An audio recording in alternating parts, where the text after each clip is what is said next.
every note has an infinite set of notes inside of it, and those notes are mathematically expressed. So, for example, if I play this bottom A, what you're actually hearing is an infinite series of notes inside of it. So if that's the fundamental, it's generating, first half of the string generates an octave higher. So the ratio there is 2 to 1. And then the next note on the overtone series, or the partial, the second partial, would be an E. That's a perfect fifth above that. Yeah. And that's a ratio of 3 to 2, right? So we can go on. I'll just play. The C sharp, almost the G, which is my favorite. That's a seventh. So that would be 1, 2, 3, 4, 5, 6.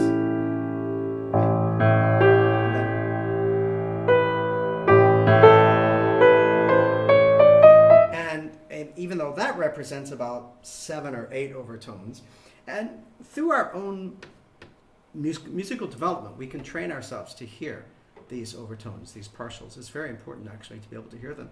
And in fact, the pianist can have control over that. So if I want the G to come out, well, let me see.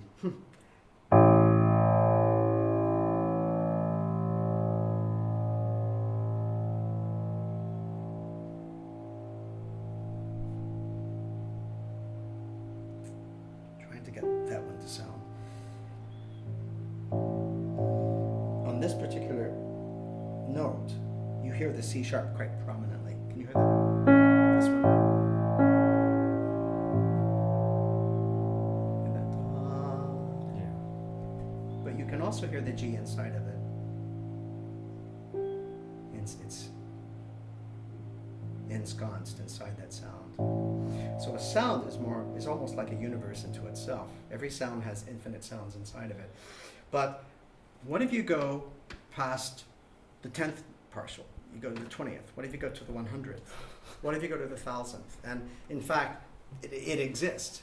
And my own explorations and my own research tells me that it's a spiritual portal, that it actually opens dimensions, other dimensions, that we are able to access through overtones. I believe the ancients knew it. In fact, the Tanpura, and I have an example of a Tanpura, is a Tanpura. Wow. It's out of tune, so I won't play it right now. But it plays overtones, so it creates the cosmic sound. The drone plays basically these notes,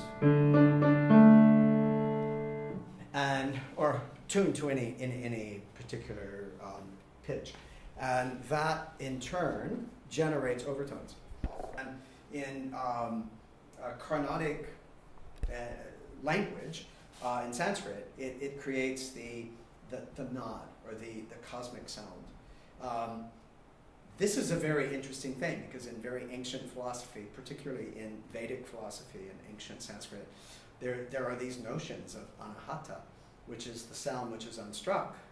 That means sounds that humans don't hear with the ears. In fact, the most important sound is not the sound that we hear with our ears, but it's the sound that we hear with our hearts, our souls, our inner self. That's the most important sound to hear. And the overtones are actually a pathway, a universe that leads us right into that.